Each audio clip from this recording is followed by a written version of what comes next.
ଦେଖନ୍ତୁ ଯେତେବେଳେ ଉପା ସରକାର ଥିଲେ ଡିଜେଲ ପେଟ୍ରୋଲ ଖାଇବା ତେଲ 50 ଟଙ୍କା ରୁ 55 ଟଙ୍କା ଭିତରେ ଲିଟର ଥିଲା। ବର୍ତ୍ତମାନ 100 ଟଙ୍କା ଉପରେ ପାରି ହେଇଗଲାଣି। ବିଶେଷ କରି ଖାଇବା ତେଲ ରେଟ୍ ଏତେ ରେଟ୍ ବଢ଼ିଗଲାଣି, ସାଧାରଣ ଗରିବ ଲୋକ ଆଉ ତେଲ କିଣି ପାରୁନାହାନ୍ତି। ଏ ପରିପ୍ରେକ୍ଷୀରେ ଯେଉଁ ସରକାର କହୁଥିଲା ଯେ ସବକା ବିକାଶ, ଇଏ ହେଉଛି ସବକା ବିକାଶ। ତେଲ ଗରିବ ଲୋକଙ୍କର ପେଟ ମାରୁଛନ୍ତି ଏବଂ ସରକାର କୌଣସି ୟା ଉପରେ ଧ୍ୟାନ ଦେଉନାହାନ୍ତି। ନା ବେକାରୀ ସମସ୍ୟା ବଢ଼ୁଛି ସରକାରଙ୍କର।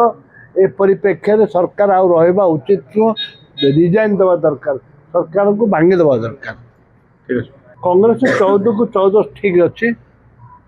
କୌଣସି ପରିସ୍ଥିତିରେ ଆମର କ୍ରସ୍ ଭୋଟିଂ ନାହିଁ ଏବଂ ଆମେ ଯେଉଁ ମିଳିତ କ୍ୟାଣ୍ଡିଡେଟ୍ ଅଛନ୍ତି ଡକ୍ଟର ହୋତା, ତାଙ୍କୁ ହିଁ ଆମର କଂଗ୍ରେସର ଭୋଟ୍ ଯିବ।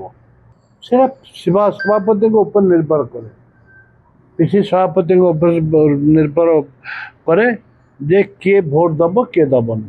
ସମ୍ପର୍କ ଭିନେ, ଦଳର ନିଷ୍ପତ୍ତି ଭିନେ। ସମ୍ପର୍କ ଥାଇପାରେ, ଭଲ ଥାଇପାରେ, କିନ୍ତୁ ଦଳ ତ ନିଷ୍ପତ୍ତି ମାନିବାକୁ ପଡ଼ିବ। ଜମା ଘଳିଆ ନାହିଁ। ତାଙ୍କ ଦଳକୁ ସମ୍ଭାଳନ୍ତୁ, ଶାସକ ଦଳ ତାଙ୍କ ଘରକୁ ସମ୍ଭାଳନ୍ତୁ, ତାପରେ ଅନ୍ୟ କଥା କହିବେ। ବିଜେପିର କ୍ରସ୍ ଭୋଟିଂ ଆମକୁ ଆସିବ, ଦନ୍ତସ୍ୱର ତାଙ୍କୁ ଆହୁରି ଦେବେ। ଦେଖ ଆମର ଭୋଟ୍ ବଢ଼ିବ। DTV ଓଡ଼ିଆ ଦେଖିବା ପାଇଁ ସବସ୍କ୍ରାଇବ୍ କରନ୍ତୁ ଏବଂ ବେଲ୍ ଆଇକନ୍କୁ ମଧ୍ୟ ଦବାଇ ଦିଅନ୍ତୁ।